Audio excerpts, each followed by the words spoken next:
Egunon from Bilbao, good morning. Welcome to the closing session of Interreg Europe, Cohesion.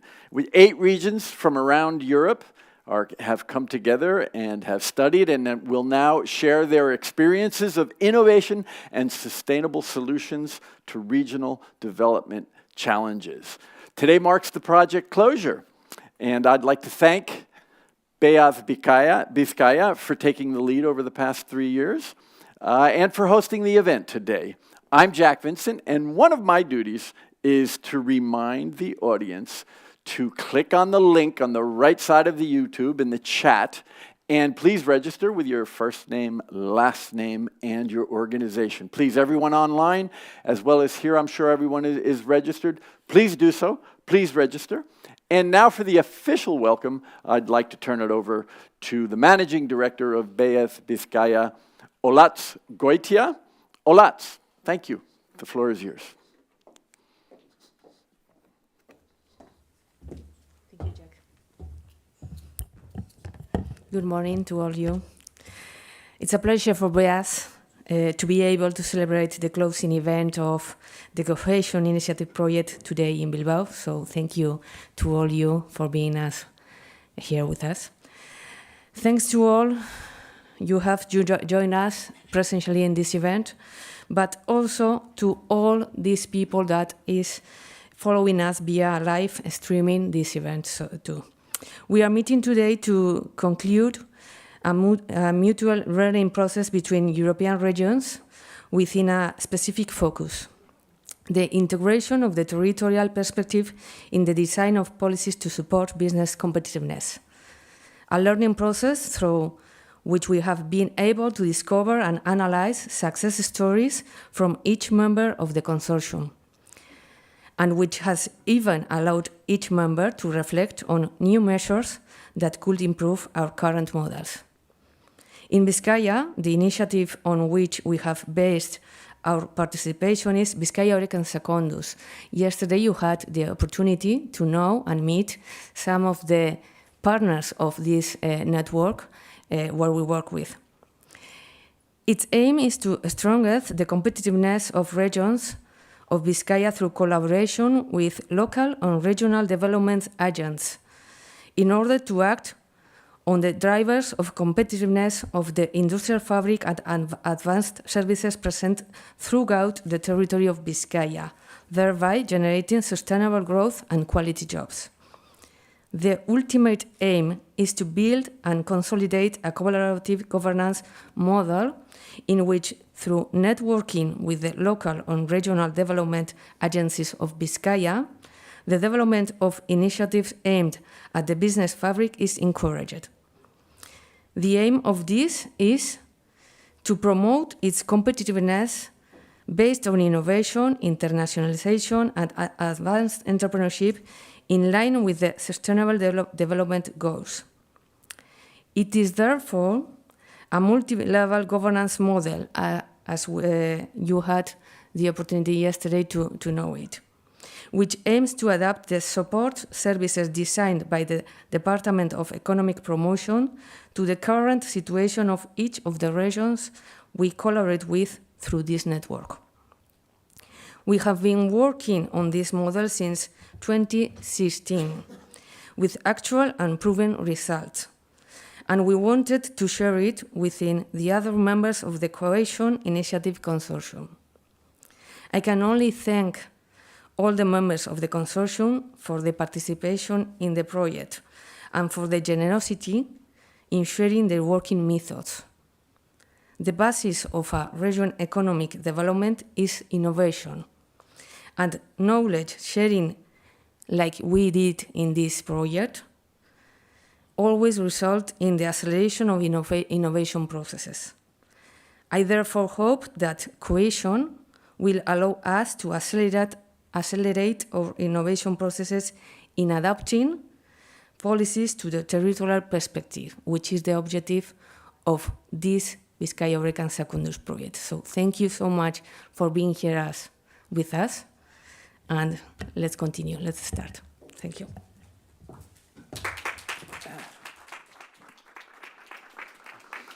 Eskerrik asko. Olats. Thank you. And it's my job again for the people online. Please click on the link on the right side and the chat box on YouTube and register for the event. First name, last name, and your organization.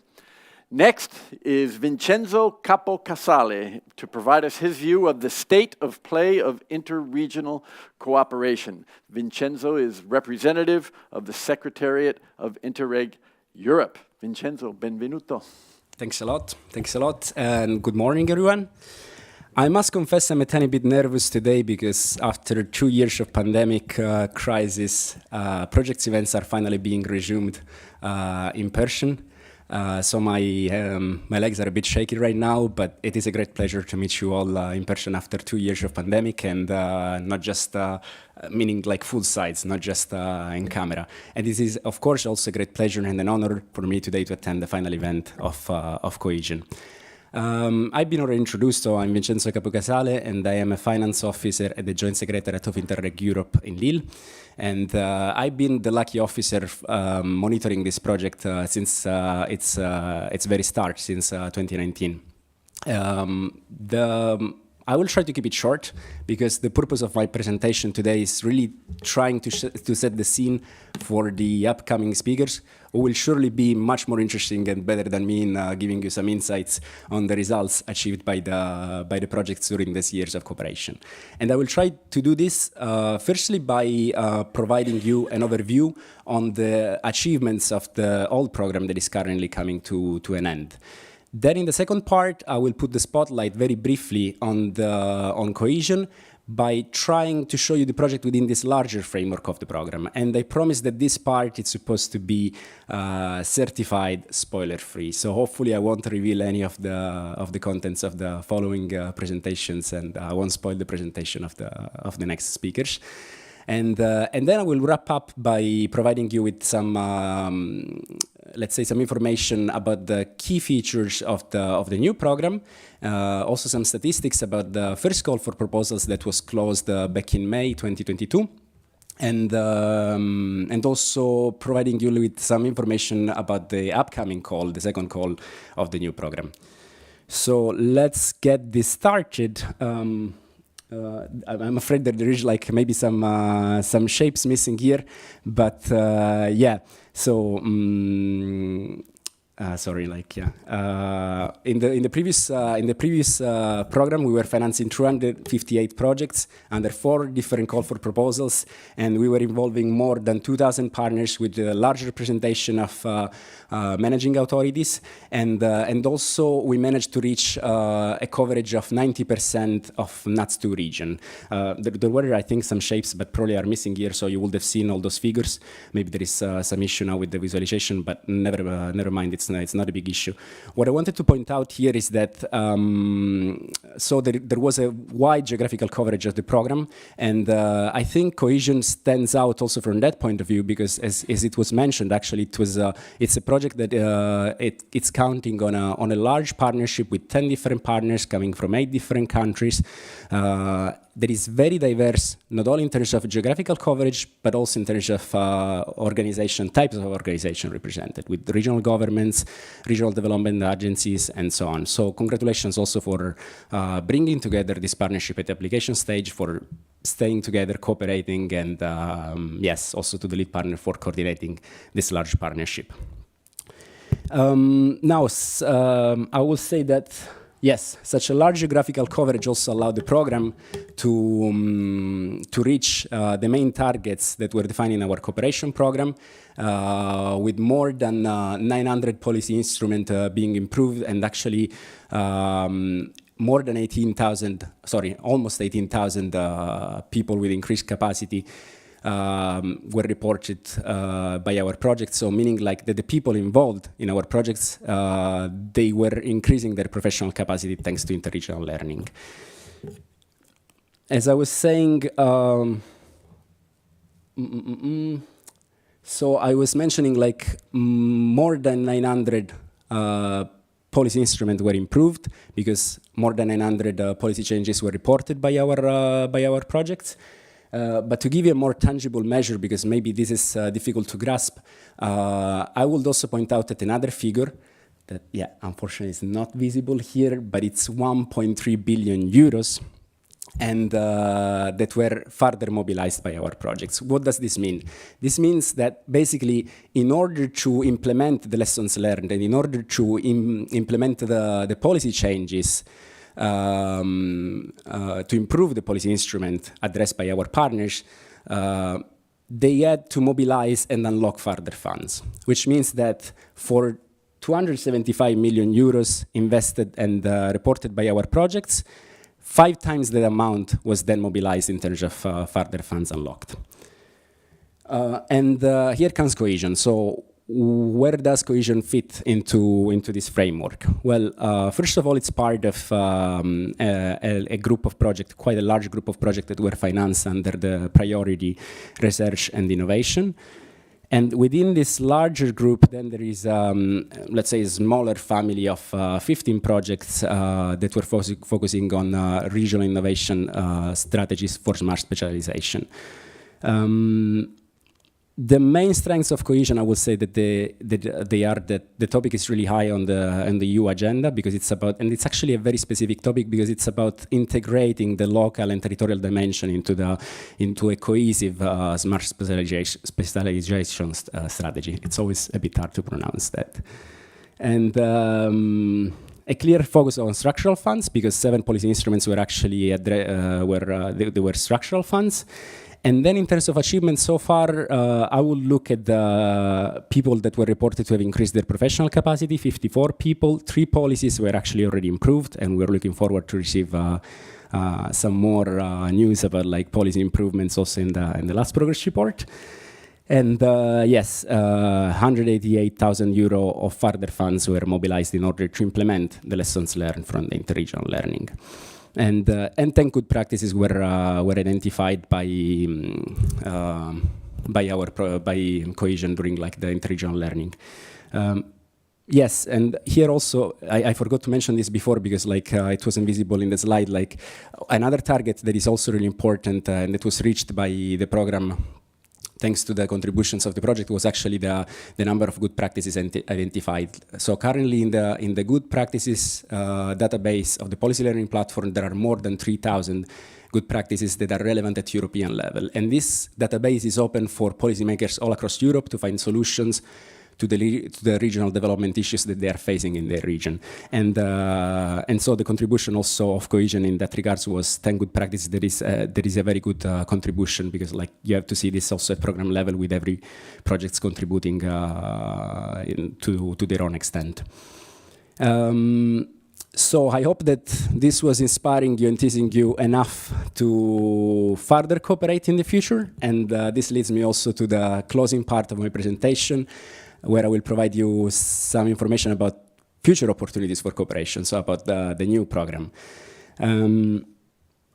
About the new program, what can I say is that it's again a pan-European program covering all Europe, meaning the 27 member states of the European Union plus Norway and Switzerland. Unfortunately, after Brexit, UK won't participate in the program. And the budget of the program is actually also similar, because it's about 379 million euros. And I would say it's even increased because of, if you consider inflation and also the fact that the UK is not contributing to the program anymore, actually the budget of the program is larger than the previous programming period. And you cannot see this here, but we are focusing now in this programming period on one cross-cutting priority. But do not get scared, because this doesn't mean that you can only cooperate in one priority, because this cross-cutting priority is capacity building. So potentially, projects will be able to cooperate in any topic addressed by the cohesion policy, and I will explain this in a few slides. And again, our main aim is to help regional and local authorities in improving their regional development policies. And we are doing this by creating an environment where we can bring policymakers together from all across Europe, so where they can actually exchange experience and learn from one another, and hopefully find solutions for the challenges that they are facing in their regions, and so solve some regional development issues. So I will say that also the main target of the program remained the same. It's again policymakers, and the method of the program also remained the same, meaning that it's exchange of experience and capacity building. Here, unfortunately, yeah, you cannot see the, maybe like, it will be good like if we will see this presentation and we share it with the participants, because there were also all the 6 topics addressed by the cohesion policy. So here what I wanted to say is that basically by picking one cross-cutting priority in capacity building, the program will be able to finance projects in all the 6 topics of the cohesion policy. So namely Smart Europe, Green Europe, and also Social Europe. For the other topics, I will invite you also to consult the program manual. What is important also here to mention is the fact that even though projects can address all 6 topics, there will still be a concentration principle, because the partner states of the program decided to concentrate most of the resources under 2 priorities. So 80% of the budget of the program will have to be concentrated on Smart and Green Europe, and partially also on Social Europe. The program is again based on 2 main actions. The first one is of course the interregional cooperation projects that you're really familiar with, such as the one that is hosting us today for their final event. So regions from all over Europe are coming together for a limited amount of time, and they're exchanging from with one another. Hopefully improving the policy instruments that they have identified at the application stage, or some other policy instruments that they found that it was more relevant later on during the project implementation. But since we are a capitalization program, we wanted to make the results achieved by our projects available to a much larger audience in order to generate further added value and also multiply benefits. And I will say that this is the main rationale behind the second action of the program, that is the policy learning platform. In a nutshell, the policy learning platform is a space for continuous learning. And what we mean by that is that, let's say, to define it like against the project, they tend to be time-boxed and limited to a number of regions, while the policy learning platform is basically open to anyone at any point in time. So potentially also to organizations that were not involved in an Interreg Europe project, they can actually apply for the services of the policy learning platform, and if they're willing to get help from some other policymaker that is addressing a similar challenge in another region in Europe. And the main, let's say, areas or the main feature of this policy learning platform are actually this knowledge hub, where there is actually some knowledge concentrated and organized in one single place. The people, so a large community of members, experts and policymakers from all over Europe, and an expert support, so specialized services for policymakers. And I may provide you with further information, like either during coffee breaks or if you have any question later on after the presentation. So as I promised, also some statistics about the first call of the new program. It went quite well. It was closed on the 31st of May 2022. And 134 applications were submitted. And as you can see here, actually, in this, how do you call it, pie chart, there is already concentration in the main priorities, in the main topics that I was mentioning before, that are, how to say, part of this concentration principle. So most of the applications were actually concentrated in Green Europe, Smart Europe, and Social Europe. And now the slide that everybody was waiting for, or maybe not. So the slide about the second, before that actually, some lessons learned about the first call for proposals. And some points of attention if you intend to apply for the second call of proposals, calls for proposals. The first one is about the status of the policy responsible authority. As you might know, actually, we have introduced a new, let's say, role in the projects in this programming period, and it's the associated policy authority. So once you have identified the policy instrument and you have identified the policy responsible authority, pay attention when you are also specifying in the application form whether this policy responsible authority is involved as a partner in the project or as an associated policy authority, meaning that they have no budget if they are an associated policy authority. So pay attention to this distinction. Also remember that we have, how to say, decreased the focus on structural funds a bit, meaning that we are now requiring only one investment for jobs and growth goal program, but at least one must be there. So remember also this. And of course, the description of the policy instrument addressed must be adequate, and the innovative character of the project must be demonstrated, which means that if you are coming back with an old partnership or with the previous project, like there the innovative character might be questioned. So pay attention in case you're coming back like, with a follow-up project. This is really, I will say, tricky. And the geographical coverage. So since Interreg Europe covers, it's a pan-European program, we really want to see the added value of involving partners that are not involved in the traditional transnational cooperation areas, so that they're going beyond the areas of cooperation of the other Interreg program. So here again, I was mentioning like, the slide about the second call. So suspense, doesn't work, no, joking, works. So here it is. The second call will be running from 15th of March until 9th of June 2023. We have organized some networking events in order for project partners interested to find more partners to cooperate with. There is the recording available, but since the main purpose of a networking event is actually to find partners, maybe like you won't find those recording interesting, but there is, don't lose hope, because there is other, if you didn't participate, there is other tools that you can use to network and find new partners. And the call launch event will be taking place in person on the 15th of March 2023 in Stockholm. So we look forward to seeing you there. Registration is not open yet, but keep an eye on our website. And what I was just mentioning is about like, the different tools also to find the partners and networking and build a new partnership if needed. There is, even if the call is currently not open, there is a lot of tools that you can use even before, and they're summarized here. So basically you can use a self-assessment tool to see whether the project idea actually can be financed by Interreg Europe. Then you can actually get inspiration from the idea that are already published by someone else on the community. And you can share your own project idea to find and attract new partners. So this is also another way to network.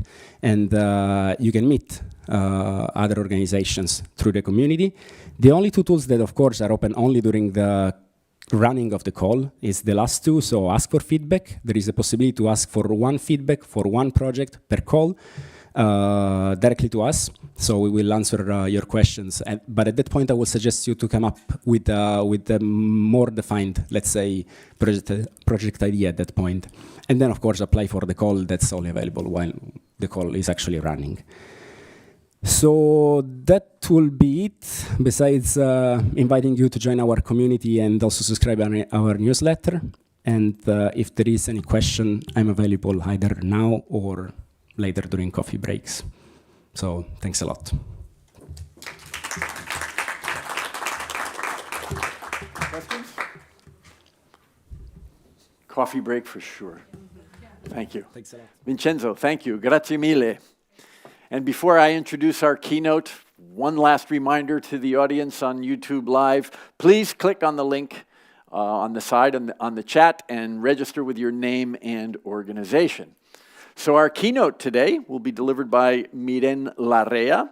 She'll present the importance of multi-level governance for a successful S3 deployment. Miren is senior researcher at Orquestra, the Basque Institute of Competitiveness. Miren.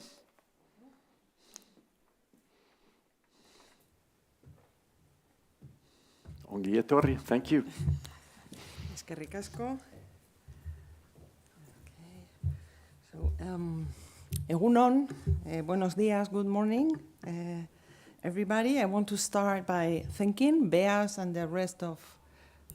I can. Okay, like this. Better now? Okay. So, as I said, good morning, and thank you to Beas and all the regional partners for inviting me to share here today some insights, thoughts, and learnings about multi-level governance. When I started preparing the session today, I went back to the files we used 3 years ago to start discussing what we wanted to do and how we wanted to address multi-level governance. And I found this figure where, together with Miren Estensor, another researcher in Orchestra, we proposed to all of you to think and discuss 4 main pillars for the development of multi-level governance. Of course, I don't expect you to remember what we discussed then, but I would like to start by remembering very fast what we said then, because I would like to focus then on what we have learned since then in trying to develop these 4 pillars. Okay, so in October, 3 years ago, we talked about complexity.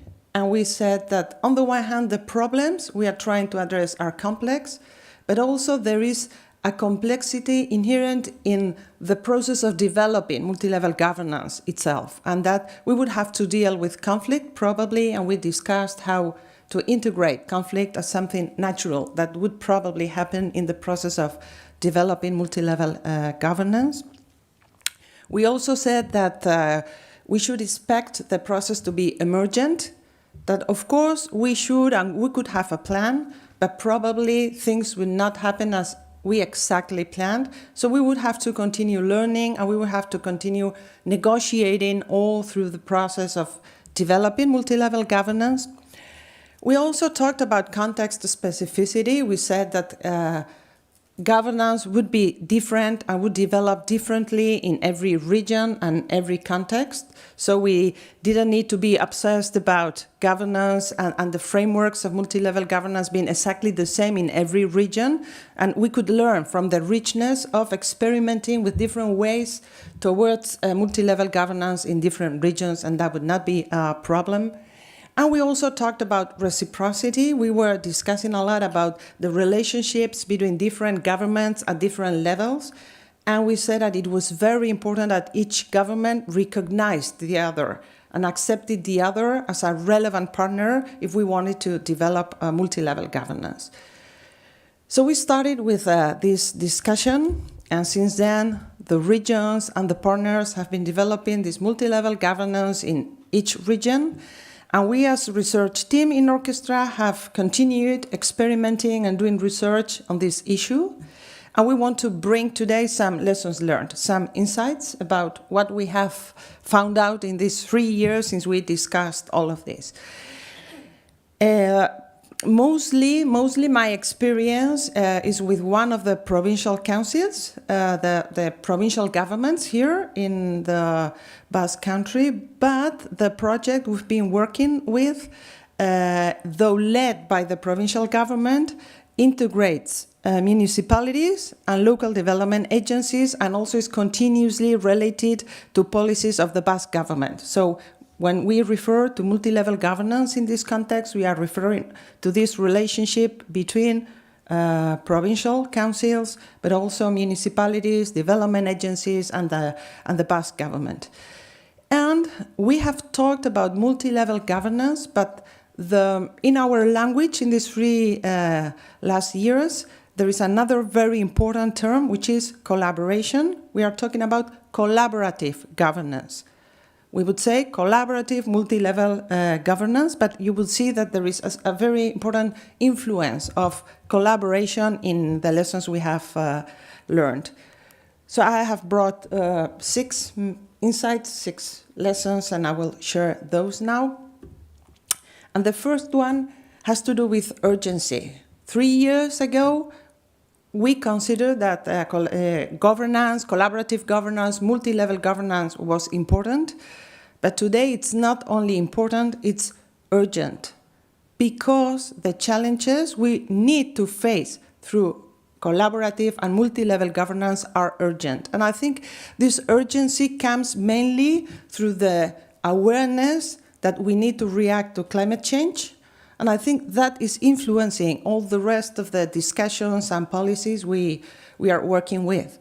I was having a conversation yesterday with one of the politicians in the project, and he was telling us that he feels that they really need to react fast, but changing policy changing administrative procedures, changing how the government works is so difficult that he feels that, and this is his expression, they are walking like bringing a cow, moving a cow on their arms. So it's like very slow and stumbling all the time. So he felt this need to transform fast, but at the same time, this source of urgency was making him a bit nervous because he felt that it's not that easy to transform policy fast. So I think there is something here that is new, that this was not so urgent. At least we didn't have the awareness of urgency 3 years ago that we have now. Another thing that we did discuss 3 years ago was the need of a systemic perspective. We need to respond to complexity with systems thinking and systemic perspectives, and this we did say 3 years ago. But I think that now again, with all the need we have in order to make our policy sustainable, this is again becoming more and more important. And we are seeing that we need to transform how we generate energy, we need to transform how we move, we need to transform how we eat, we need to transform how we dress. And all these transformations are going to affect almost any sectors in our economy, and all it's going to be interrelated. And again, there will be new challenges related to climate change, etc., regarding migrations that we will need to address. So when we start thinking about it, all these policies are connected, all these challenges are connected, the transformations that our sectors will go through are connected, and I think this is again strengthening our awareness that we need to have a systemic approach to respond to the challenges we have, and that multi-level governance needs to integrate this systemic perspective of the issues we are addressing. Another thing that has changed in our perspective is how we address citizens in these processes. Of course, we all talked about citizens 3 years ago. We all said that S3 should integrate civil society. But I think that was very present in our conceptual frameworks, in our theory, but we really struggled in understanding how to do that in practice and doing it in our projects. And I think we are still struggling. Our experiences have been mainly related to participatory processes for citizens, where the government opened one space of the budget so that citizens could decide how that budget would be used. But there is a growing awareness that we need to go beyond that. That's not enough anymore. And what I hear more and more in our policy-related meetings is that the traditional system of citizen participation is not enough anymore. And we are seeing how citizens are self-organizing to respond to some of the challenges. Citizens are self-organizing in energy communities. Citizens are self-organizing to produce and consume food.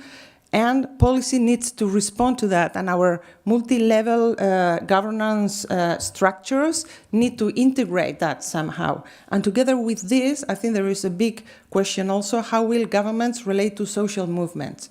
And what is the place of social movements in this multi-level governance that we are developing? So that's, of course, I don't have the answers here, but I think we are approaching the need to integrate citizens and social movements differently now than we were 3 years ago. There is another issue that has changed, which is what we experienced as a dilemma 3 years ago between efficiency and democratization of processes. I think that when we proposed working on multi-level governance, often collaborative governance, multi-level governance were seen as more democratic or improving the democratic quality of our processes, but there was a but. It goes very slow, it's not efficient, and we need to act now. And this could be very dangerous now that we have this sense of urgency, because if we need to act urgently and multi-level governance is slow, then it will not work.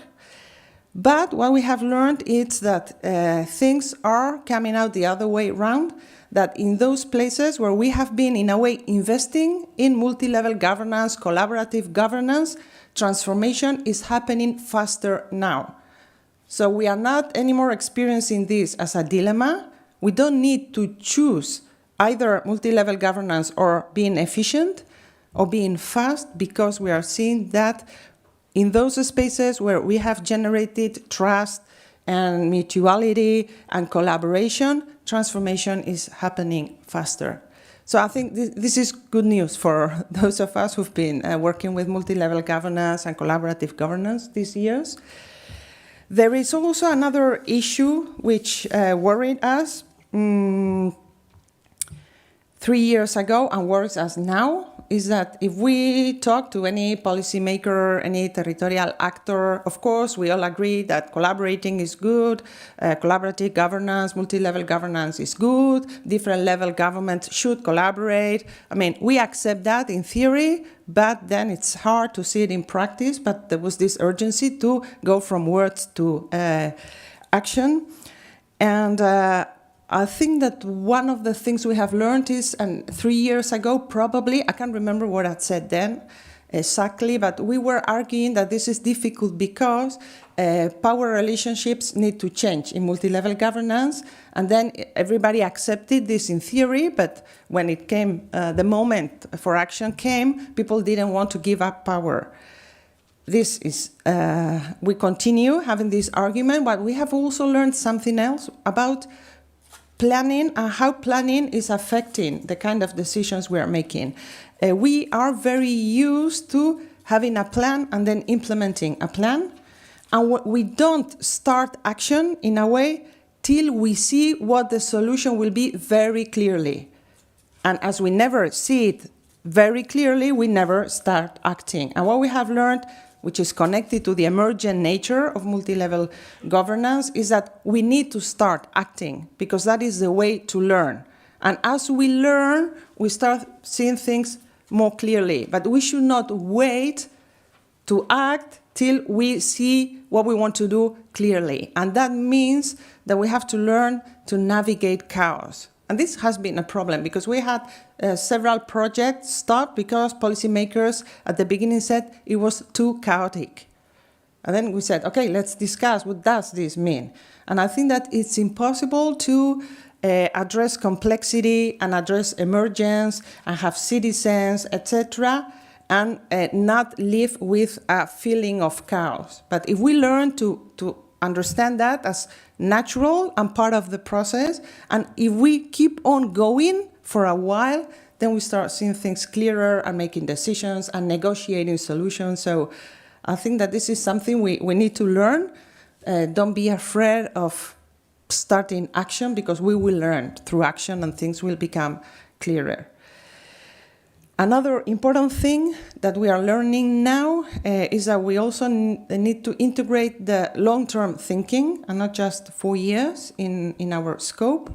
Our experience has mainly in this issue has been working with Climate Geek and OPSI in OECD, and they have been integrating this systemic perspective, but also this long-term perspective, in order to have this, to make this collaborative governance not something that will have the solutions in the short term, but also address these long-term transformations. And the term they use is anticipatory governance, which I understand the idea. I still, in our experience, we don't know how to do that yet.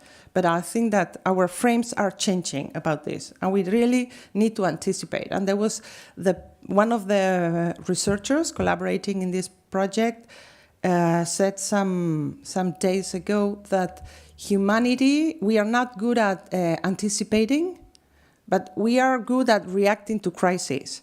So we did not anticipate climate change. Let's hope that now we will be good in reacting to it. But in order to react to that, we need to start integrating this long-term perspective in our governance. And the last lesson learned is connected to all the previous I have said. And I think that one of the things that has helped us integrate this complexity, accept chaos, etc., is to accept that our governance models would be hybrid. And that word hybrid made people very uncomfortable at the beginning because it seemed hybrid, it's not pure, it's not bad. Whatever that is created through an emergent process and integrates different perspectives and is the result of negotiation would probably be hybrid. So together with chaos, we are accepting this hybrid model so that maybe when we started working in collaborative governance, we expected to define one good model and then apply that one model everywhere, and the model would look like the same in all the places. And now we have learned that collaborative governance will be very different in every place, and we'll have to learn to navigate through that and accept that and feel comfortable with the hybrid nature of collaborative governance. And I think that was a step forward towards action. And I think that this hybrid nature also has helped us advance faster, which connects with my first reflection of we have urgent problems or problems that need urgent solutions. And I think that there is no one pure ideal framework to work. Let's start doing it. We will learn on the way. We will negotiate on the way. So the main message would be we have to do it. Let's do it fast, and let's hope that it will have an effect. So thank you very much.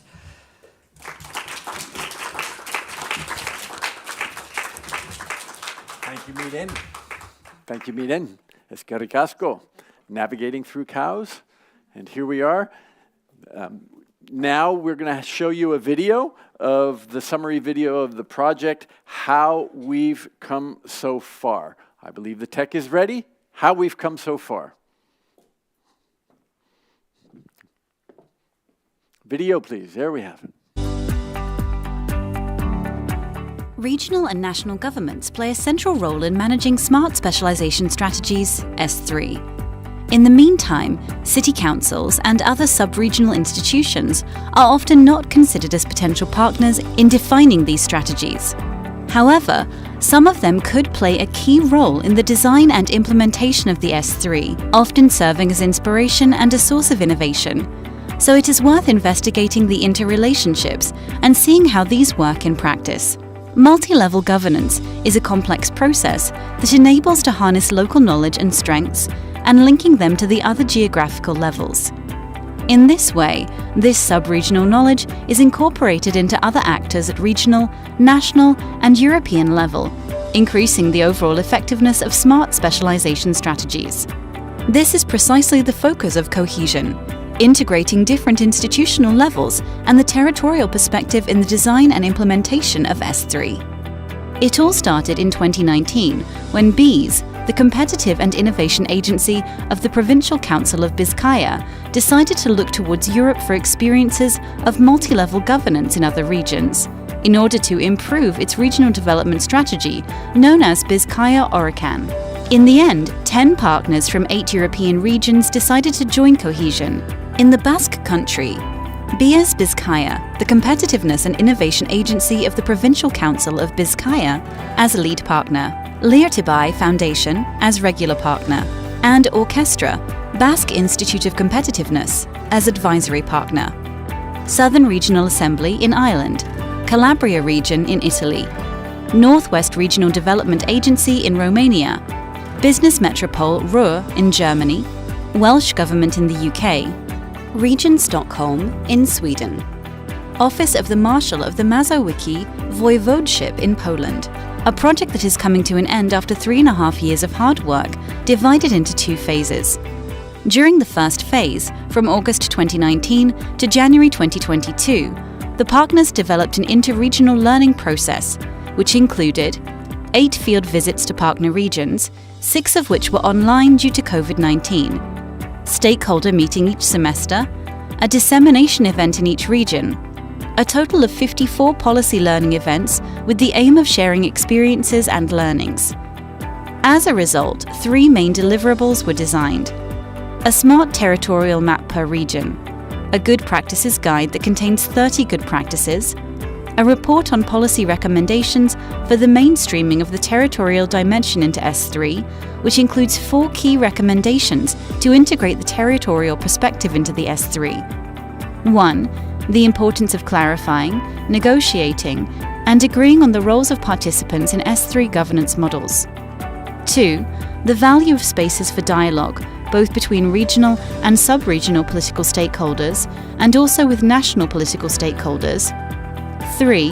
The need to train political players to engage relevant S3 stakeholders at their respective levels. 4. The need to develop monitoring and evaluation tools. This knowledge was the cornerstone for defining the so-called regional action plans, which are being implemented in each region during the second phase of the project from February 2022 to January 2023, and which aim to improve the political instruments that Cohesion decided to influence. The ability to connect local strategies with regional and national strategies in the evolution of the S3 to the S4 will depend to a large extent on this knowledge.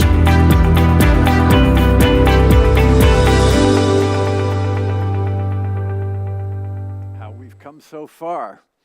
Okay, we have 2 panels coming up. Both will be hosted by James Wilson. But before I do that, I'm going to ask those on YouTube to go to the chat box and click on the link, and please register with your name and organization. James Wilson is Research Director at the Basque Institute of Competitiveness, as well as teaching faculty at Deusto Business School here in Bilbao. His first panel, Refining Overall Frameworks for MLS for S3. He'll be joined by fellow panelists Miren Salazar-Llorenz, Territorial Competitiveness Coordinator at BEAS Vizcaya and lead partner of Interreg Collaboration, Cohesion. Dmitry Domansky, Project Manager at Business Metropole Ruhr. Karen Kochlin, Administrative Officer, EU Programs Division at the Southern Regional Authority. And Frederick Engströmer, Head of Innovation at Region Stockholm. When the panel is ready, James, I'll turn it over to you. Thank you.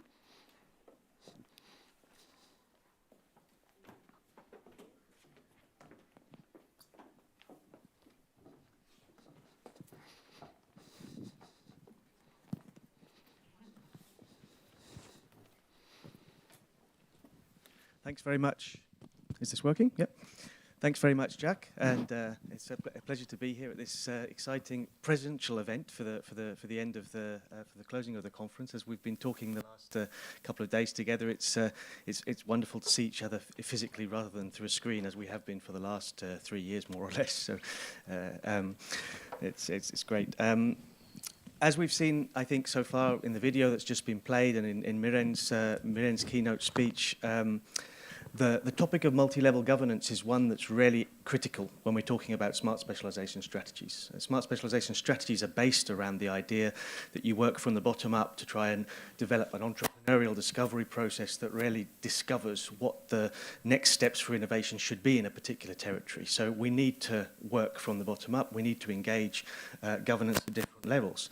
But it's also a topic that's not easy to take on board, as Miren's keynote really developed. It's a topic that's quite chaotic, that's very complex, and that's really tricky to get to grips with. So this project's been very challenging in that respect, and I think that all of the participants in this panel and the next panel will recognise the challenges that we've had in really trying to bring to the ground this difficult topic of multi-level governance in our very different contexts. So the idea of these 2 panels is to move to the specific learnings that we can identify from each of the different partners. We had 8 different regions working in practice on the ground in this project, each in a very different context. And so the idea this morning is to try and share some of the key learnings that have taken place and the key impacts that have been felt in the different regions. And in that sense, to see to what extent cohesion has been possible to improve multi-level governance on the ground. A very ambitious task, I think, but one where we can certainly see improvements in the different regions, and that's what I hope we'll learn this morning. And the context of every partner, of each of the 8 partners, is very different, and as Miren mentioned, context specificity is one of the key challenges when dealing with multi-level governance. Again, I think as we go through the different cases, we'll see that those differences can be seen in the different ways in which tools and mechanisms have been approached, the different types of approaches that have been given overall to try and tackle this challenge. Each of the regions has developed a regional action plan as part of the Cohesion project, and again in those regional action plans we see those differences coming through. And what we've tried to do in these two panels is to divide in a way, and it's quite difficult to do, but it's not a perfect division, but there are some of the regions have tackled from a more general perspective in terms of designing an overall multi-level governance system, seeking to start from scratch in a way and design how their smart specialization strategy at regional level incorporates different levels of governance, whereas other partners have focused on more specific mechanisms and tools within a given context. So in the first panel, we're going to focus on partners that have moved towards that more general approach and listen to their experiences. And in the second panel, we'll focus on some more specific experiences and mechanisms that have been used in that way. So Jack's already introduced the panelists in this first part, and so I'll hand straight over to the first person who's going to talk, which is Miren Salazar from lead partner BEAS in Vizcaya. And in the Vizcaya case, the regional action plans really focused on designing a multi-level governance strategy and a governance model whereby the sub-regional level can fit into the regional plan, but also can integrate the really local level into what's happening. And I'm going to ask each of the panelists essentially to give us a flavour of what they've done with two questions in mind. First of all, to tell us what you've done and why, and secondly, to highlight what have been the main impacts of your actions in terms of policy. And so we'll go through each of the panelists like this, and then sum up at the end. So Miren, over to you. Okay, James, thanks. Well, as you all know, BEAS is a public entity, 100% owned by the Economic Development of the Provincial Council of Vizcaya. So we are an NUTS3 authority, an institution. We are not a region. Vizcaya is not a region. It's a region within a sub-region within the Basque Country. As you said, the context is very important, and the context in the Basque Country is pretty complex because we have 3 administrative levels. We have the Basque Country, we have the provincial councils, and also the municipalities. So it's very important to set up a model, a governance model that coordinates all of us when designing and implementing innovation and specialization policies. So the Provincial Council of Vizcaya has a development strategy which is called Vizcaya Orecan, which is the policy instrument we have been addressing during Cohesion. And this strategy what is based on trying to foster the competitiveness in Vizcaya in a balanced manner. And to do so, we have, well, the strategy is based in a multi-level governance in which the provincial councils collaborate with the political and technical teams of representing 111 municipalities of the territory. So it's a pretty complex governance model. And with this model, what we're trying to do is integrate the territorial dimension, the local realities, into the policies that are designed and developed and implemented by the Provincial Council. So in 2011, when we set in motion Cohesion, because we wanted to see in Europe if other regions have similar cases or governance model, trying to learn from them and to implement in our own strategy and governance models some improvements, well, to reflect on them and to improve, of course, our governance. And during the first phase of the project, during the knowledge exchange of the project, we were able to identify some things we could improve in our policy and as well as in our governance model, and we identified some good practice in other partners that we could learn from to improve and impact our policy. So it's been a long journey, but I think we have improved, learned a lot, and the improvement we have implemented in our policy have been really relevant to consolidate our strategy, which is Vizcaya, Oreca, and Secondus. And what would you say was the main impact then in terms of that? What you've learned from the other partners and then implemented in Vizcaya, Oreca, and where do you see the impact? Well, I would say that there's been a lot of impact and changes during the last 3 years, not only because of the work with Cohesion, with the partners, but as well as the work we have done internally in Vizcaya with the Provincial Council, BEAS, and as well with all the local and county level agencies. So our stakeholders have had a really protagonist role in this process as well. But I will resume that the impacts have been in 3 main areas. The first of those, and the most important one, in my opinion, was the institutionalization of the policy. It might seem like a minor thing, but writing down the strategy, having a paper where you put what the strategy means and what is it looking for has been really relevant to share with all the stakeholders a common mission and common goals, as well as the creation of a specific area within the Economic Development Department of the Provincial Council that is responsible for this policy. It has been key to tackle more efforts and to put more efforts into this policy and its development and its consolidation.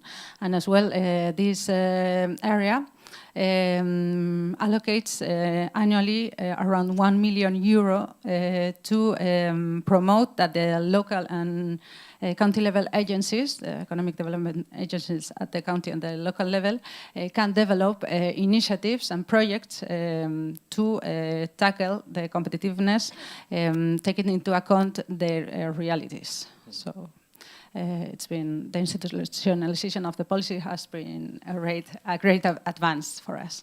The second thing, I think the development of the Competitiveness Observatory, together with you, with Orchestra, that for us is a really important tool because it permits us to measure the impact of our strategy, and as well it's a very resourceful tool for our stakeholders because they can monitor how they are, their municipalities and the counties are doing in the competitive level with, a lot of indicators, and that's a really important intelligence tool to make decisions, and if the case is the case, to pivot the strategy.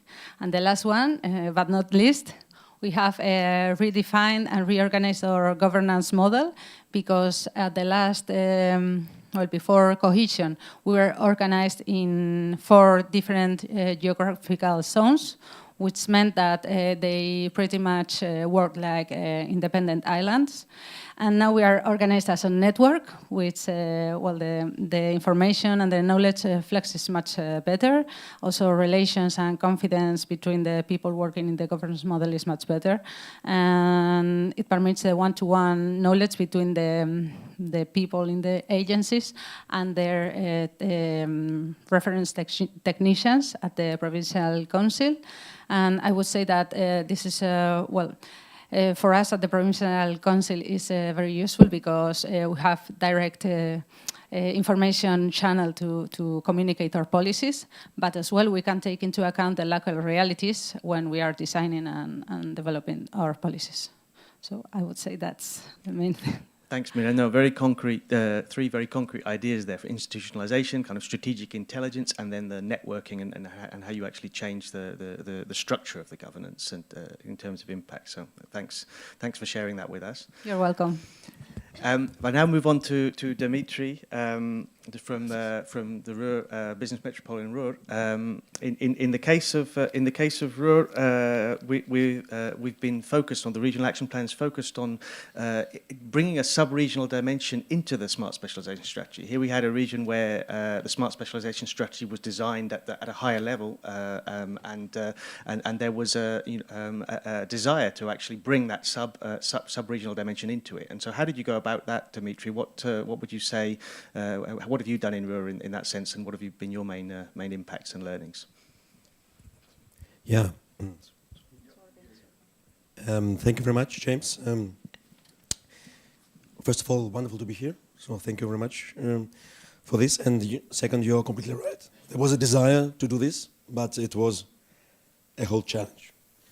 Because, and just connecting to what Miran has just said, we are a sub-region, but it's more complex. It's trickier in our case because we are not a NUTS region. We are a quite special case. We are part of a federal state of Germany, which has its own smart specialization strategy. But as we are not a NUTS region, we have no direct political power or mandate for developing S3. And I'm very happy that we have struggled quite a lot for this, and we've gone through this process, which I will describe now in referring, let's say, to the main points or highlights, which we've gone through the last 3 years, because it was not self-understood at all.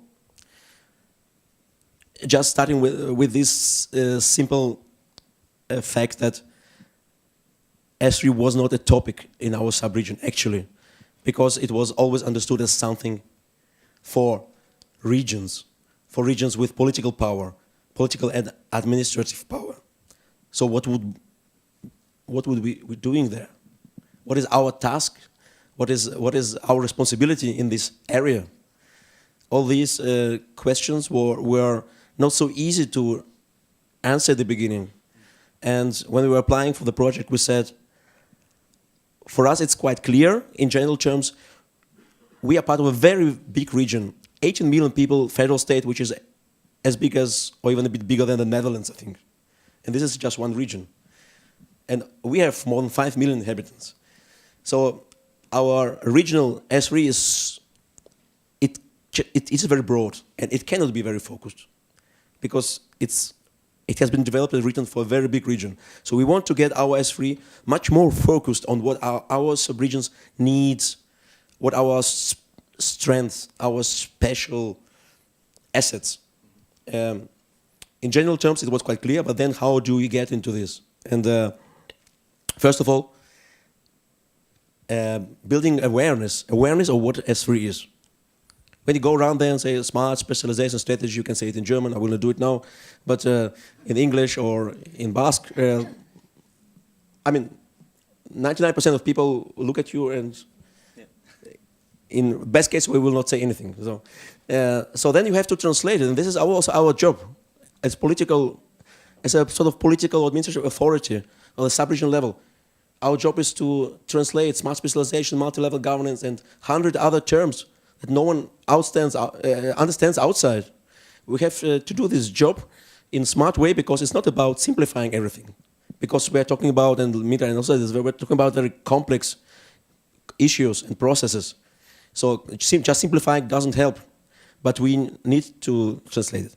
That's what we tried to do, and what we've done was we wanted to demonstrate a concrete value for our sub-region to our regional stakeholders.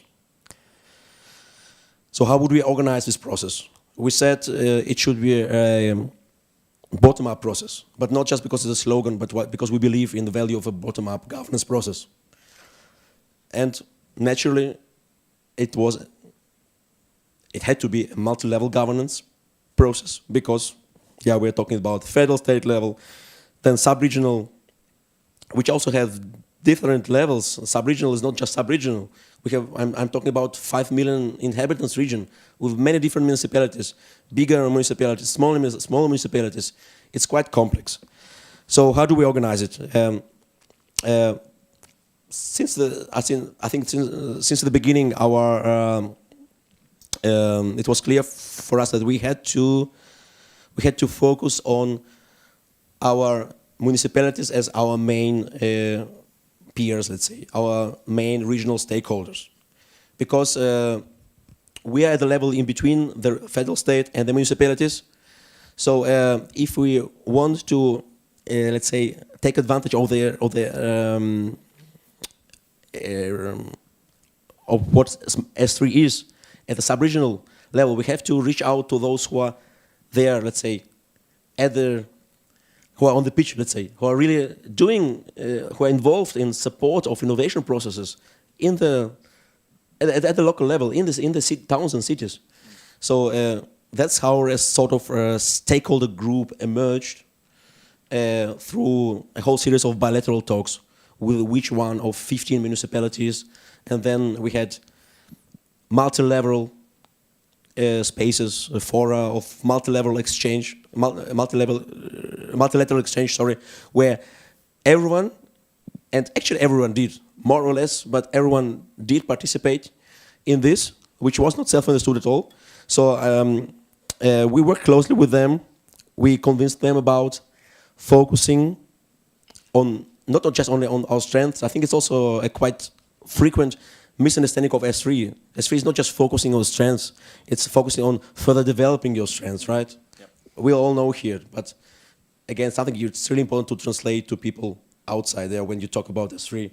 So this was our message. How we focus all together in this quite big sub-region on further developing our strengths. So this is what basically what we did, developing S3 together with them. So then after a year and a half, almost 2 years, everyone agreed. We wrote it down, we discussed, we improved. Everyone brought some improvements in and so on. And finally, we had a document that we could launch all together. That's great. And so you highlighted there, on the one hand, the raising awareness and translation, and on the other hand, the actual working from the bottom up and finding ways of working with actors on the ground. How would you define the impacts from this? What have you seen in terms of the impact from those two core changes that you've driven? Yeah, I think now after 3 years I could almost write a book about it, which probably I will not do. But we are writing an article actually now for an edited volume, which will be published at Edward Elgar in UK next year. I hope so. Where we are describing this process and also trying to define some of the main learnings of, and also let's already start talking about some impact. It's early, but I think we can talk about some impact, and I think at least 3 points are now important to me to emphasize. First of all, it's a very pragmatic thing. We have, for the first time at all, we have our sub-regional, not only specialization, but innovation strategy.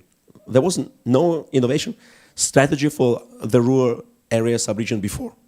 Now we have it, and we can immediately start using it for the call for funding, which has been launched just, I think, 5 weeks ago in our federal state, which is about the funds or funding from the European Regional Development Fund, where as a sub-region we have to rely on a solid regional development or innovation concept. So this is now a very concrete thing where we can just really go straight forward, applying this S3. Another quite pragmatic but small long-term, I think medium long-term result is that we are finally getting close to get on the European S3 platform with this strategy, which has been our goal since the very beginning, and we heard many times, no, you cannot do it. It's difficult for thousands of reasons that I will not go into now. It's not so interesting and we don't have time for this. But I think we will get on the platform quite soon. And it's very important for us as a sub-region and not a NUTS region to be part of this European network, to connect thanks to this platform which is offered by the Joint Research Center and the European Commission. Right? And getting back to the third thing, getting back to the governance process, it was a great exercise and really satisfying to see that it worked. It worked to have the regional stakeholders together, working on a difficult, not always very easily digestible topic, but finally getting there, getting them on the table, discussing critically. We had a very open critical discussion about the strengths and further developing of our strengths in the region, but then agreeing and actually I was surprised that it was maybe finally a bit easier than I would have imagined. Agreeing on this and proving at the same time that we function as a sub-region in terms of regional governance. We can work together on these kind of issues. This was a very positive, I think, experience, and finally I think something that we can also see as a kind of impact of this project, because I must also, as maybe last sentence, say very clearly that without cohesion, it's very difficult to imagine we would have a sub-regional S3 now in the rural area. Well, that's great. It's great to hear that the impact's been so tangible in that sense. So, thanks, Dimitri. Turning to you, Karen, and the southern region in Ireland, and here a similar situation in a way, because you had the challenge in the southern regions of integrating a regional voice into what was a national smart specialisation strategy. And so, how did you go about that in the project? And again, what sort of impacts are you seeing from that process? Maybe first, just to say for maybe those that aren't familiar with us, I'm working for an organisation called the Southern Region Assembly. We are a managing authority for the regional operational programme, but back in 2015 we were also granted responsibility for regional planning. So this is a very new function for the Assembly, and with that then we were also tasked with writing and now implementing what's called a regional spatial and economic strategy. So this is essentially, it's a 12-year, I suppose, strategic vision for the region and how we're going to accommodate population growth over the coming 12 years. I suppose maybe just to note, there's kind of two unique or kind of special points from this strategy. It's the first time that we've ever had spatial planning and economic planning together in one strategy. So that was a huge move forward for us, very challenging I suppose, strategy to write and now to implement. And we now have a statutory role within this. So again, that obviously brings with it responsibility, but also additional challenges and how we would implement that.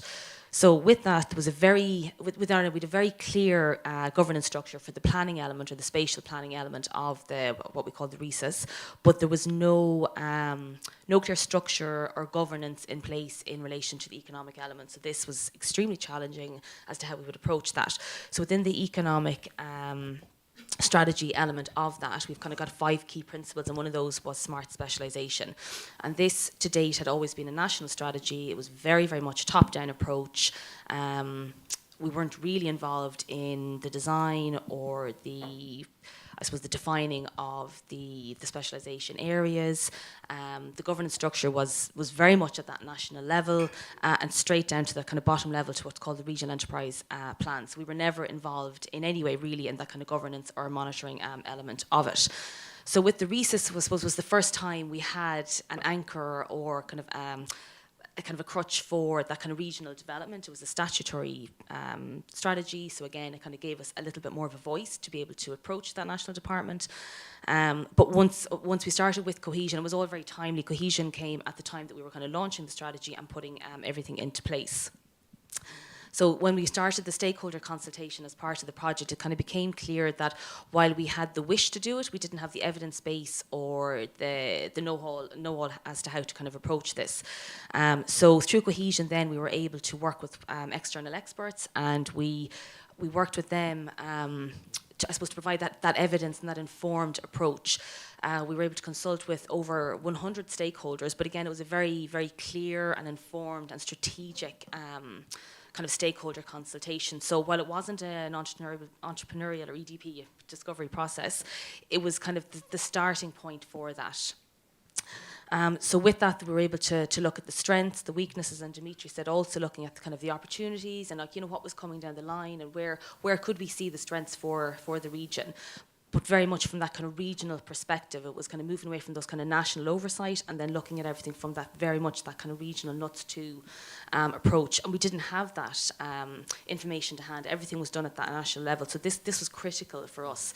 So once we had, and we've a very strong report coming out of that, very much identifies 21 priority areas for growth for the region, identifies the stakeholders that we would need to engage with. So with that, we were able to then approach National Department, and it was a show rather than tell, so we could demonstrate that, you know, these are the specific areas within the region that we see as areas of growth.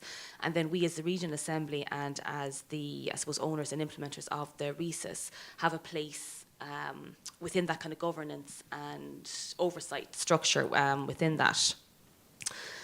So that was the approach that we took really with that, yeah. So I don't, does that answer your question or help with that? And how has that approach beared fruit? What type of impacts have you seen from? Has it lived up to what you expected? And very much so. And I think, unlike Dimitri, I think he said he could write a book about this. I find the more I read, the less I know. I have to say, with multi-level governance, and I learn something every time I hear somebody speak, in particular Miran today. So it's been an ongoing challenge. It's a very tricky kind of concept to try and put into kind of a practical approach. I mean, we've all this lovely academic research, but how do you put it into practice? And that was the challenge. So for us, that real impact was to be able to demonstrate and to put it into practice. So, like I said, we approached the National Department. We went to them with a very informed and evidence-based approach, and that was the key part too. We weren't just talking, we were showing. We are now very delighted to say that S3 now aligns, and it references the RESIS very, very strongly, and in a formal way. It's documented within the national strategy that's now published since this year. It has very much a defined regional element. It doesn't just say reference the regions. There is now a chapter that's dedicated to each of the NUTS 2 regions within the strategy. And this now might sound very simple, but that was a huge challenge for us to be able to get them to acknowledge that, and I suppose to put that in there and to be able to use the information that we had to hand.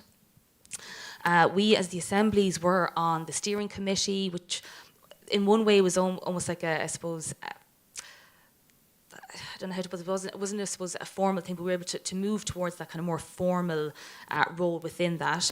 And the steering committee has now moved to the implementation group, and we are now a formal and invited member of the implementation group for the smart specialisation strategy, which is a huge development for us, a huge achievement for us. And I'm actually very happy to say the first meeting of the implementation group is actually happening today.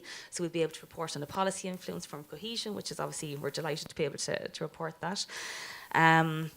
Another impact, I suppose, around maybe understanding and building those kind of working relationships with the relevant stakeholders across the region, building awareness around that regional element of smart specialisation strategy. We have now kind of built through that very extensive kind of stakeholder consultation. We've built very good, solid foundations for working relationships with the relevant stakeholders around S3, which is not something that we had in place before.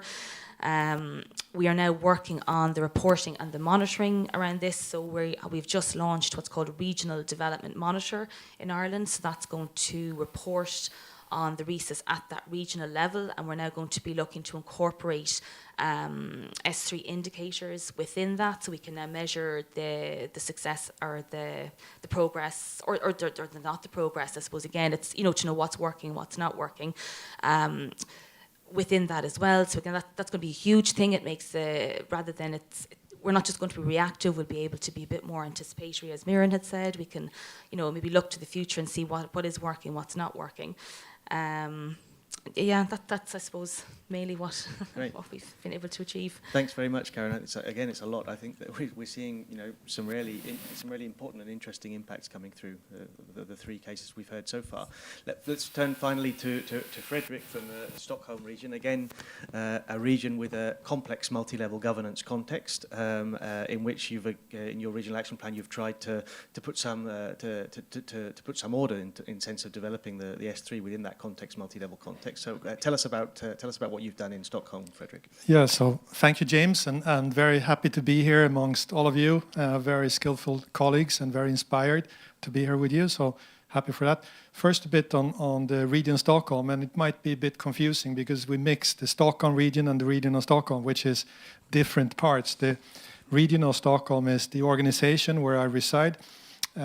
We are 45,000 people. We provide healthcare services, transport, culture and regional development in the Stockholm area, which has 2.2 million inhabitants. So that's a bit on the background. To your question on what we have done, I would say that through the Cohesion project, it has provided a platform, an opportunity to work and support the development of our smart specialization strategy for the Stockholm region or Stockholm County, if you wish. And it was quite an interesting situation for us because back in 2019, this responsibility was with the County Administrative Board and was transferred over to the Stockholm County Council, and we changed name to Region Stockholm at that time and assumed this responsibility as well, right? So at that time, we performed a territorial mapping under the Cohesion project, and what we found was that the awareness of S3 maybe wasn't the highest out in the county.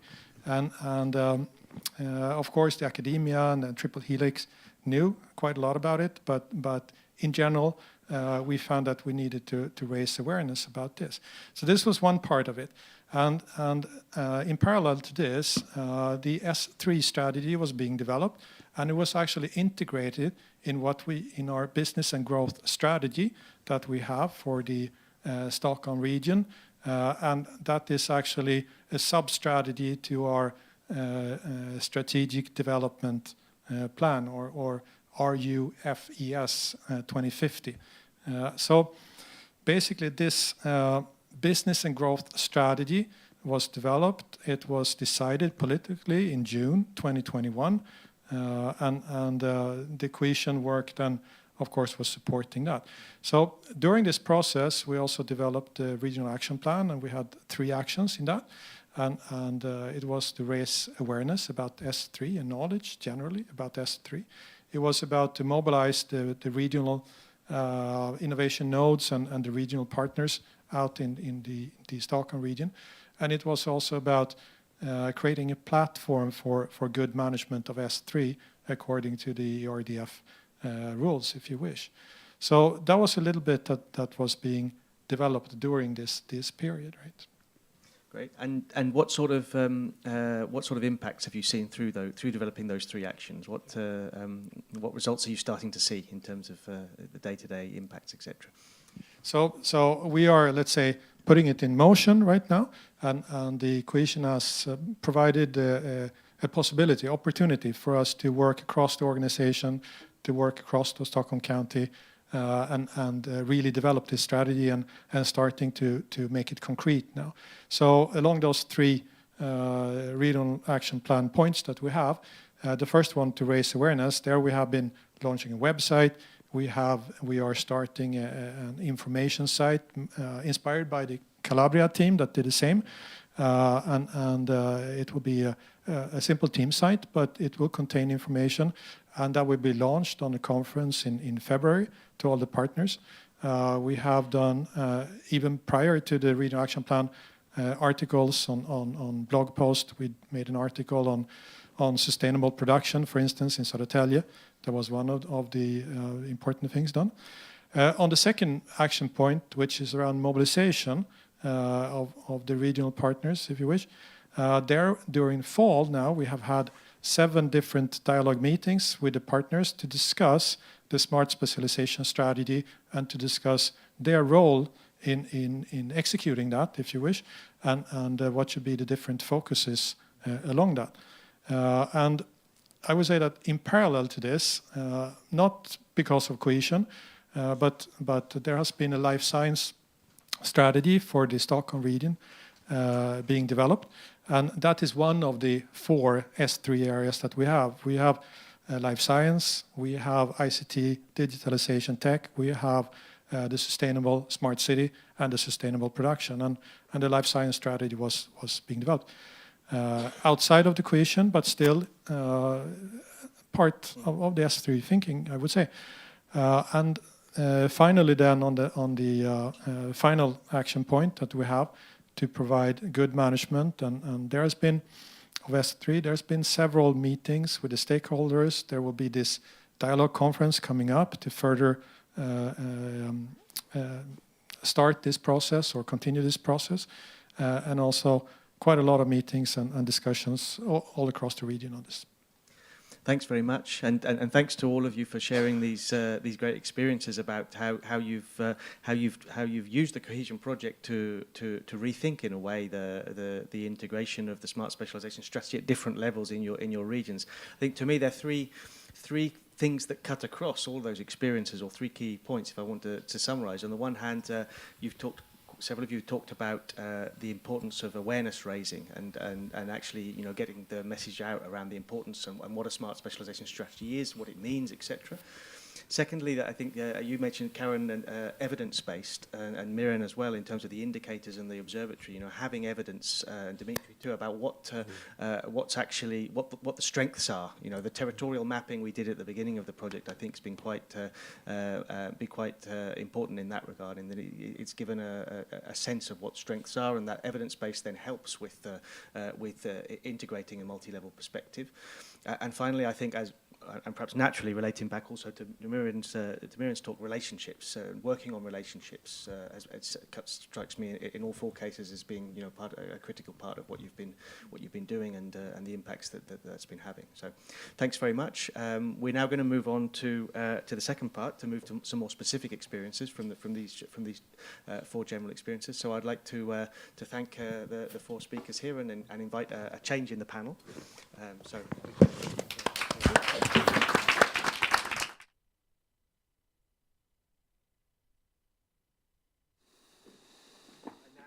As I say, the second panel is going to move from thinking more of general experiences to thinking more about some specific tools that have been used. So I'd like to invite Rafał Mozowski from the Mazovia region in Poland, Nicola Majera from Calabria region in Italy, Iona Ivanov from northwest Romania region in Romania, and Gavin George from the Welsh government in the UK.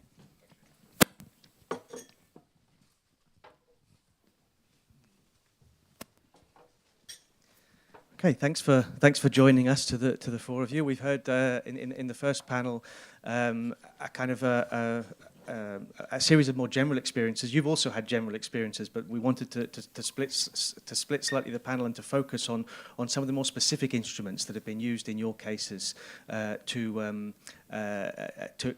take forward the learnings in Cohesion. So, for example, in the case of Poland, we've seen that you've been using innovation councils as a specific instrument to take forward the multi-level governance aspect. In the case of Calabria, the development of agencies and how they integrate with EU calls has been a key part of your experience. In the case of Romania, there's been an innovation advisory strategy task force, which has been, again, a key tool to try and integrate different levels into the experience. And in the case of Wales, the business innovation support pilot that's been run there has, again, been a more specific experience that has sought to bring in a multi-level perspective to the economic development strategy. So let's start with you, Rafa, and if you could tell us a little bit about what you've done and with the innovation councils and how that has impacted on your experience with smart specialization in your region. Okay, thank you, James. Hello, everybody. My topic is Mazovia Innovation Council expansion to include sub-regional partners. And maybe first I shortly talk about what Mazovia Innovation Council is. It is opinion-giving body and advisory body for the Mazovia Regional Board. And it is composed by representatives of entrepreneurs, scientific institution, and administration institution.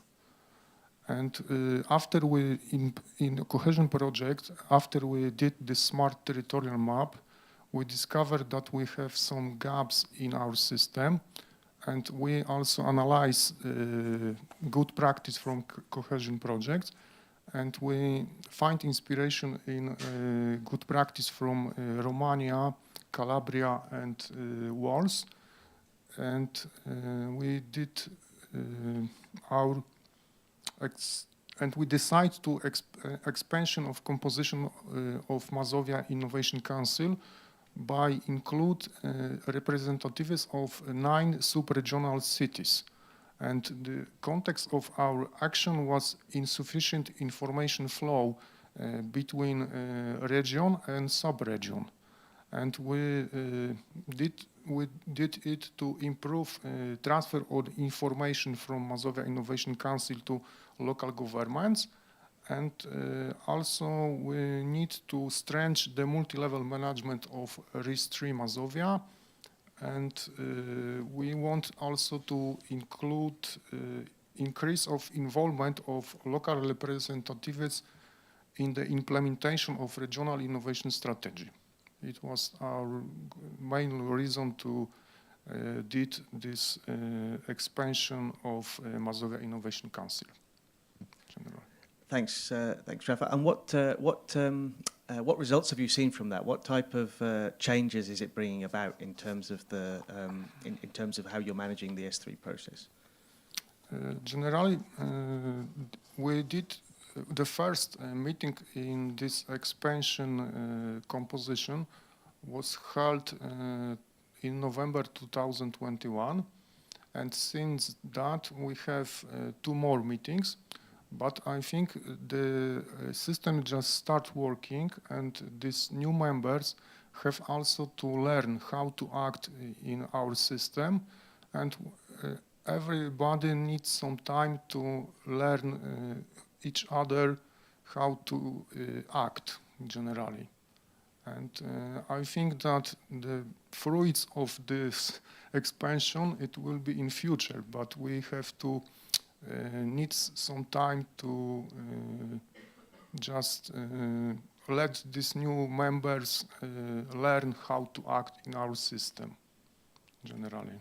So it goes back in a way to the kind of relationships issue that was being discussed quite a lot by the previous in the previous panel, in terms of learning to interact and develop relationships at different levels where perhaps previously those are not connected. So I think that the expansion of the Innovation Council is a very interesting mechanism to put that into practice, and it will be good to see how that emerges in the coming months and years in terms of the impacts. Exactly. I think that time shown the effects, but we need to wait generally for these effects. Okay. Okay. Thanks, Rafael. Moving on to you, Nicola. Tell us a little bit about your experience in Calabria in terms of the specific actions that you've been undertaking under the Cohesion project. Thank you, James. Before all, I want to say thanks, Miriam, for the organization. Biscaya region is very nice organization today, and for this useful panel. And I think that our region is a less developed region, is defined the less developed region. For us, the research and innovation is the possibilities to reach the gap for the industrialization, for the sustainability of the environmental and health research and innovation. The last period for us was very terrible about the pandemic situation, and with our innovation poles in our region, we have realized that many center of research innovation in the biotechnologies health for create a new kind of sustainability in our region. And after this, with the Cohesion project, we start with the analysis of our agencies, of our innovation poles, and our sub-territorial and regional entities inside the innovation sector. And with the smart territorial maps of the project, we try to define the useful methodology to obtain, to achieve the objective of the S3 strategy in our policy instruments. Because the S3 strategies in the less developed region start with the strategies top down from the European Union. Said that we have make some criteria in our selection calls and so on. And for this, the sustainability of these strategies in the first part of our regional operative plan was very important, with the many resources about the implementation of the strategies. But after the resource was closed, and the strategies is not a natural development in our regional operative plan, because the territories is not universities, is not research center. There is a fragmentation of agencies of research and innovation, poles and so on. And the university, the research center, is not directly linked to the territories. The enterprises, the entities of our territories is not directly linked to the center of research and the innovation pole and so on. With the project of Cohesion, we have tried to make a trade union between the research center and the territories. It's an interregional project. Cohesion is an interregional project that inside the Cohesion there is a partners with many experiences in the development of research and innovation agencies and center and all the agencies of, for example, of Stockholm region are connected with the territories. The problem of Calabria was we have a good entities of research and innovation sector, but we don't have the link with the territories. For this, we have realized an action plan with 3 actions to realize the possibilities for these agencies to work together with the territories. It was very complexity work, because look, we have 458 municipalities in our region. We have 2 universities, we have many agencies and a research center, innovation poles, and so on. And we have make action with the financing our best innovation agency of region is our Calabria Innova with FinCalabria is our agency, and FinCalabria have tried to research reunion of the research center in our region, and this was the first action in our regional operative program. In our policy instruments, we have found about 1.5 billion for 7 years. Is a big funds about our regional operative programs, and it's the problem for us is to make a good efficiency and good right in the expenditure of this research and innovation funds. And in the second action, we have developed possibilities for this agency to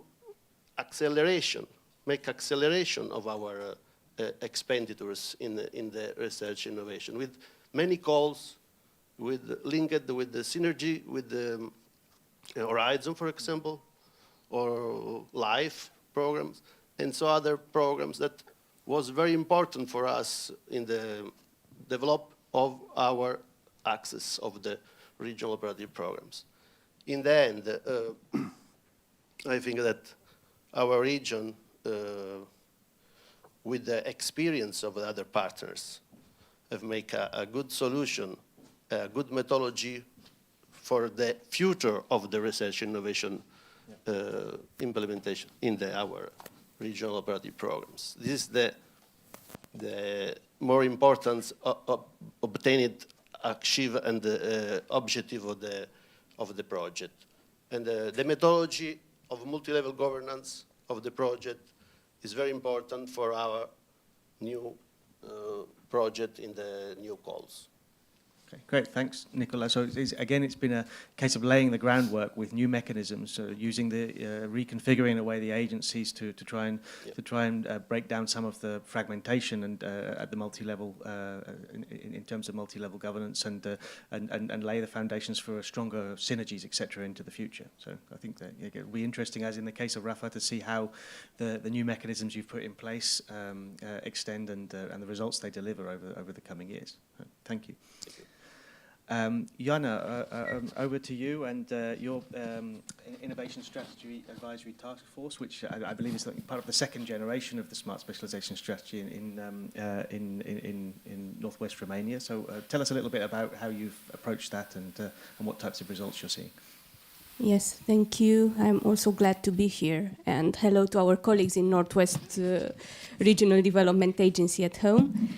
So for us, indeed, it's the second generation of smart specialization strategies. So maybe our experience was a bit different, but I think that Cohesion was a great moment for reflection for us, because we thought about what went well, what went wrong, where we could improve, of course, in terms of governance. And I think that what Miran said about where multi-level governance stands when we talk about planning, but not only planning, also strategy implementation, monitoring, evaluation, and so on, is very important.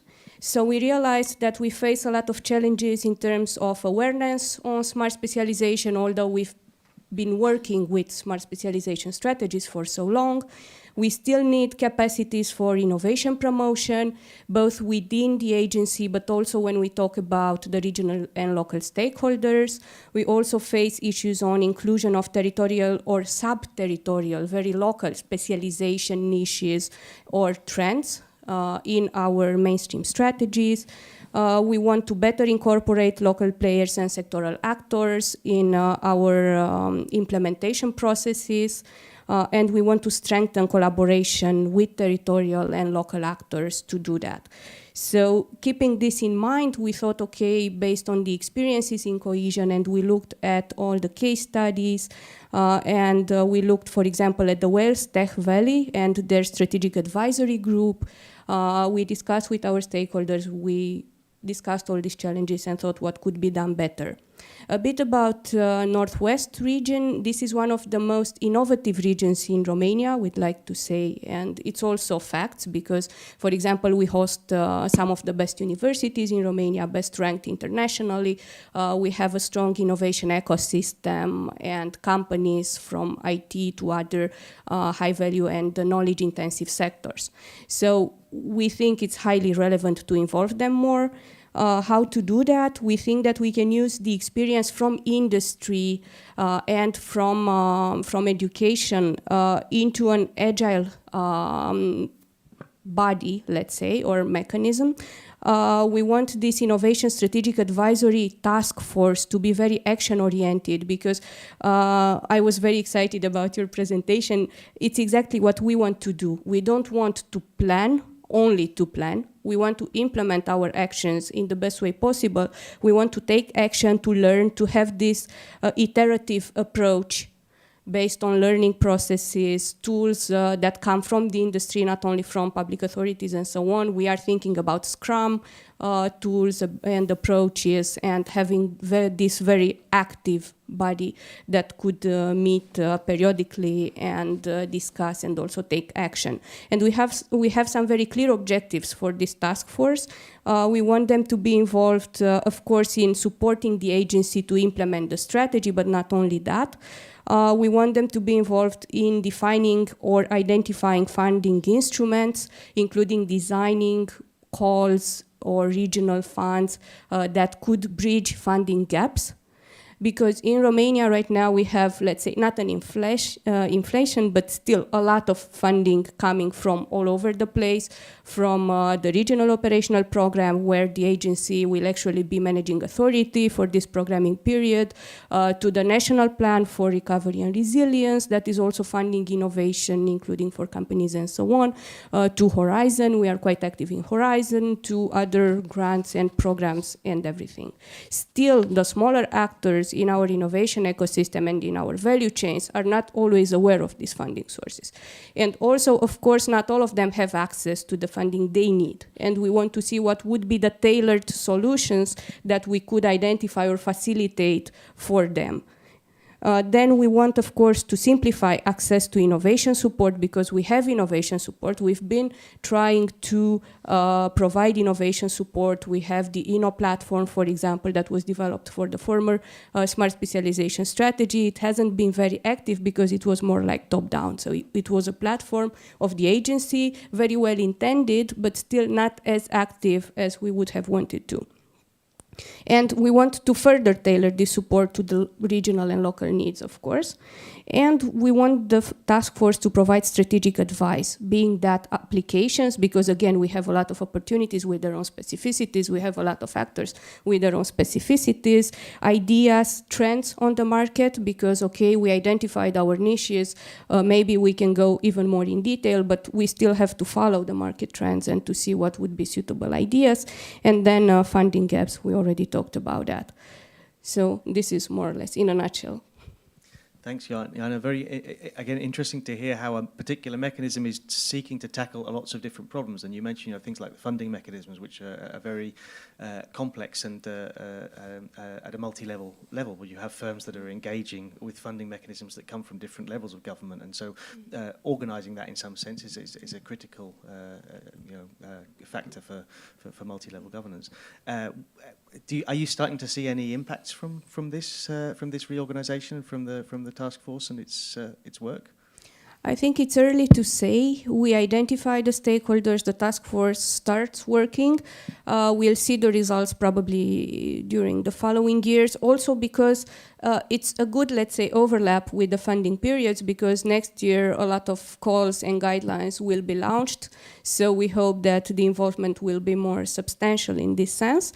On the other hand, I think that the dialogue and the time for reflection that we had during Cohesion and all the local working groups, people getting together, discussing these challenges, mapping the issues and the ways we could tackle them, were already very clear indications that we have what it takes for success. And also what I wanted to mention in terms of multi-level governance, I think that the Northwest region is a very good example for both vertical and horizontal cooperation, because we have the ecosystem, so we have to see how we can engage all the relevant stakeholders, both vertically in terms of authorities, but also horizontally within the ecosystem.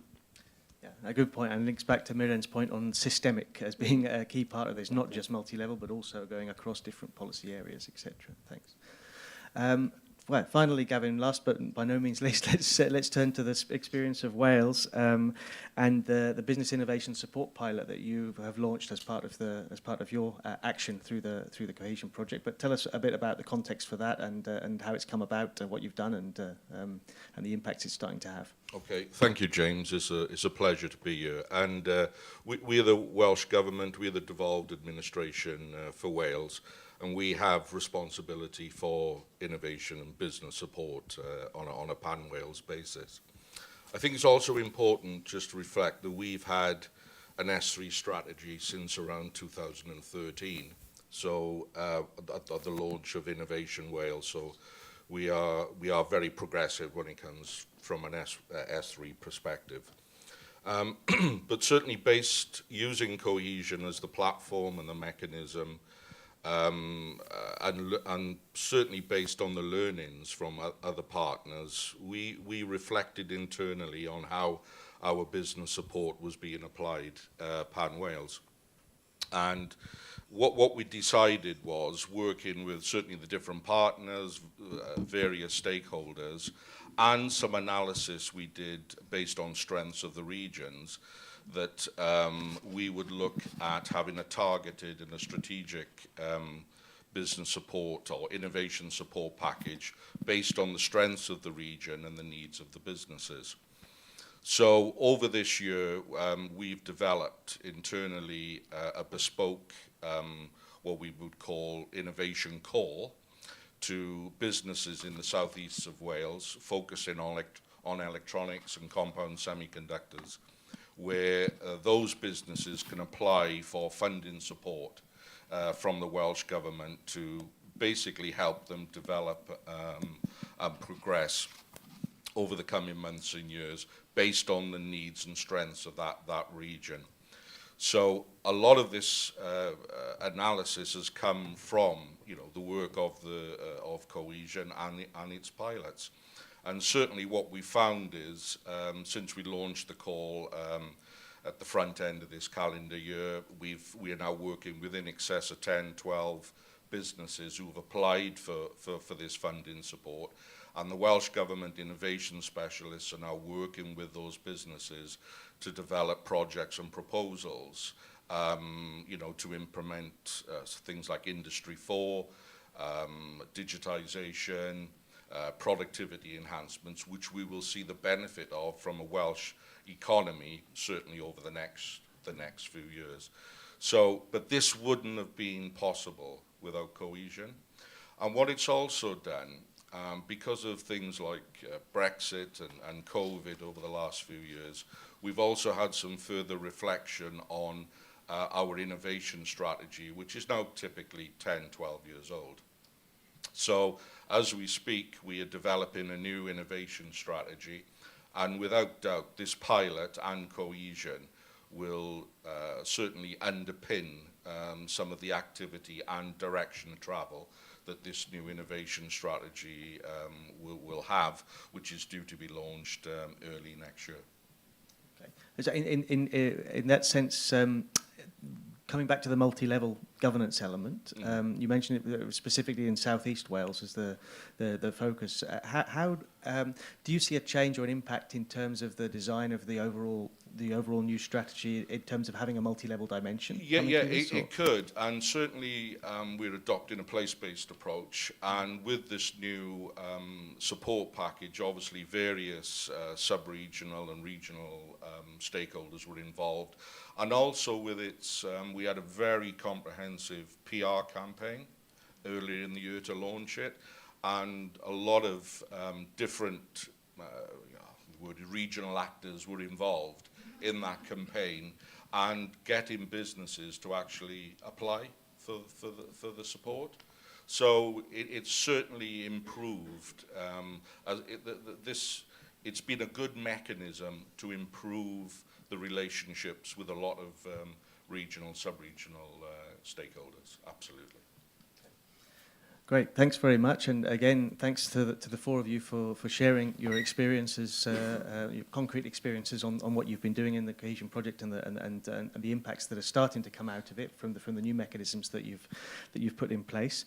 To try and wrap up a little bit, I think that as Miriam emphasised at the beginning in her speech, this is a really difficult topic. Multi-level governance is extremely challenging by nature because of the different relationships that it involves.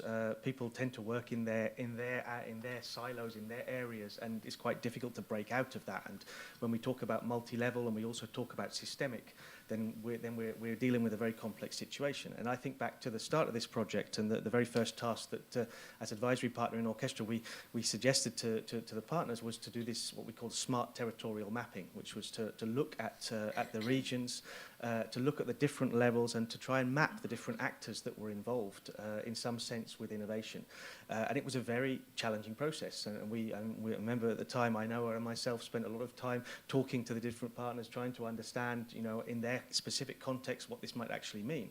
And talking again with some people over the last few days, they think back to that and think, well, that was difficult. It was not an easy process. But at the same time, it allowed us to have a vision about what is existing in the territory. And without having that vision, it's difficult to move forward. So difficult processes, I think, sometimes can stimulate very interesting outcomes. And I think personally that's something that we've seen in this project, a very difficult, challenging topic, one that you're not going to move forward very quickly with because it's challenging, but one in which we can see real progress, as we've heard from the 8 people who've spoken on the panels, real progress in terms of the impacts of improving the way that different agents engage with the smart specialization strategies that are typically at regional level. So giving a more place-based focus to it. We've seen new instruments here in this last part of the panel, and I think going back a little bit again to Miren's speech at the beginning and the urgency aspect, I think that's something that will shape and hopefully that will put the 8 partners that have been taking part in this project in a stronger position, because the climate challenges and the other social challenges that we're facing in Europe and around the world at the moment are urgent, and they are difficult, and they require a multi-level governance that is place-based and that engages the different actors that all have different parts of the solution and that need to work together to find those solutions. So I think that projects like this play a very important role because they enable the learning across the different regions around what really is a very, very difficult process. So I hope that today has been and these panels have been useful for those of us here in the room, and also for those of us watching from regions around Europe, that it's been a useful sharing that can again inspire others and take forward this difficult issue of integrating multi-level governance in our innovation strategies to next steps in different places. So thank you very much.